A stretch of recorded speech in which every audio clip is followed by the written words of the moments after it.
क्षेत्रामध्ये, तर परांना का खायचं नाहीये, तर त्याच्यासाठी एक छोटीशी गोष्ट सांगेल की एक बासमती तांदूळ विकणारा व्यापारी असतो, त्याचा माल बोगीने येत असतो आणि त्याचा माल बोगीने येता येता त्याची स्टेशन मास्टरशी चांगली ओळख होती, घनिष्ठ मैत्री होती आणि तो व्यक्ती नंतर स्टेशन मास्टरशी मैत्री झाल्यानंतर त्याचा फायदा होऊ लागला, त्याचे पैसे वाचू लागले आणि जास्तीचा तांदूळ येऊ लागला.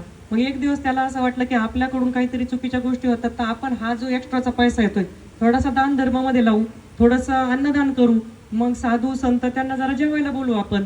मग त्यांनी जेवायला बोलवलं साधू संतांना आणि जेवायला बोलवल्यानंतर जेवण झालं, दुपारची वेळ झाली, मग त्यांनी सांगितलं एक घटिका तुम्ही आराम करा. मग एक साधू त्या बासमती व्यापाराच्या घरात असलेल्या कॉटवर झोपतात, तर त्या कॉटमध्ये पैसे असतात. मग साधूने पाहिल्यानंतर साधूची नजर फाकते, आता एवढे मोठे जर पैसे याच्यातले 2-3 बंडल काढले तर काय समजणार आहे. आणि अर्थातच साधू आपल्या जोळीमध्ये 2-3 बंडल टाकतो आणि ते साधू महाराज निघून जातात. मग दुसऱ्या दिवशी हिशोब करताना व्यापाऱ्याच्या लक्षात येतं. मग व्यापारी नोकरांना समोर घेऊन सगळ्यांना विचारतो की म्हणजे तुम्ही याच्यामध्ये कुणी अफरातफर केली, लवकर कबूल व्हा, आम्ही पोलीस केस करल, अमकं करल, धमकं करल. तर त्याच वेळेस नाही नाही म्हणून शपथी खाऊन नोकर सांगत असतात आम्ही घेतलेले नाहीये. पण त्याच वेळेस समोरून साधू महाराज येताना दिसतात आणि ते 3 बंडल काढून व्यापाऱ्याच्या हातात देतात. यांना तुम्ही बोलू नका, ही चूक माझी आहे, मी बंडल घेऊन गेलो. त्यावेळेस व्यापारी म्हणतो तू बंडल घेऊन जाऊच शकत नाही, कारण तुम्ही तर साधू महाराज आहे, तुम्ही चोरी करू शकत नाही.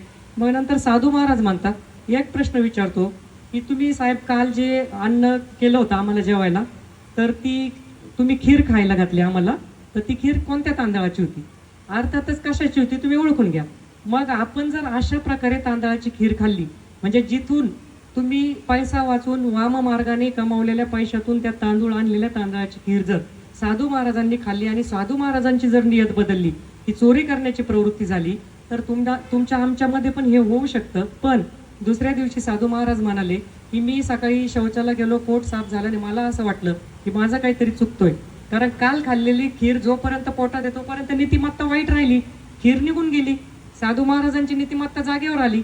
आणि मग त्यांनी सांगितलं की मला वाटतंय की माझ्यामुळे एखाद्या नोकराची नोकरी जाईल, मी चुकीचं काम केलं.